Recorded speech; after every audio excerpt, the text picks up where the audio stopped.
কিছু, কিছু মানুষ আছে যারা আমাকে নিয়ে কম্পেয়ার করতে, করতে হাঁপিয়ে গিয়েছে। এখন কি নিয়ে কম্পেয়ার করে জানো? এখন আমার ফোন নিয়ে কম্পেয়ার করে। এরকম বলবে, "এ ভাই তোর ফোনের ক্যামেরাটার থেকে না আমার ফোনের ক্যামেরাটা একটু বেশিই ভালো। দেখ না দেখ কেমন ব্রাইটনেস দিচ্ছে আমার ফোনে।" এই তোর ফোনের ক্যামেরা ভালো, তোর ফোনের ব্রাইটনেস ভালো, তুই দেখ না। আমাকে কেন বলছিস? তোর ফোনটা কি আমাকে দিয়ে দিবি? আবার তো অনেকে বলবে, "এ ভাই তুই এখনো এলসিডি ডিসপ্লেতে পড়ে আছিস। আমার তো অ্যামোলেড ডিসপ্লেতে ছাড়া কিছু দেখতেই ভালো লাগে না।" এই তোর অ্যামোলেড ডিসপ্লে তুই দেখ না। আমাকে বলছিস কেন? আবার তো অনেকে এটাও বলবে, "এ ভাই তোর ফোনের ব্যাটারি ৫,০০০, আমার তো ৭,০০০।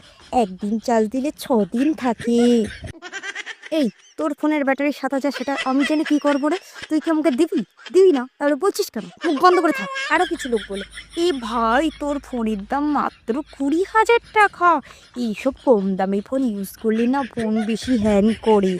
আমি তো বাবা ৩০,০০০ টাকার নিচে ফোন ব্যবহারই করতে পারি না। দেখ না দেখ না সেই জন্য আমি ২৯,৯০০ টাকা দিয়ে এই ফোনটা কিনেছি। দেখ কত সুন্দর, তোর ফোনের থেকে কত সুন্দর দেখাচ্ছে দেখ। তোর ফোন সুন্দর দেখাচ্ছে তুই নিয়ে থাক না। আমাকে কেন বলছিস? আমার ফোন আমার কাছেই বেটার। আমার সাথে কম্পেয়ার করা বন্ধ কর।" এরকম যদি তোমাদের বন্ধু থেকে থাকে তাহলে প্লিজ তাকে ট্যাগ করো। যারা তোমাকে নিয়ে কম্পেয়ার করা বাদ দিয়ে এখন ফোন নিয়ে পড়ে আছে। তোমাকে কম্পেয়ার করতে, করতে সারা হাঁপিয়ে গেছে। এখন তোমার ফোন নিয়ে পড়ে আছে। এরকম বন্ধু থাকলে প্লিজ ট্যাগ করো। যারা সবসময় তোমার ফোন নিয়ে কম্পেয়ার করে, প্লিজ ট্যাগ করো।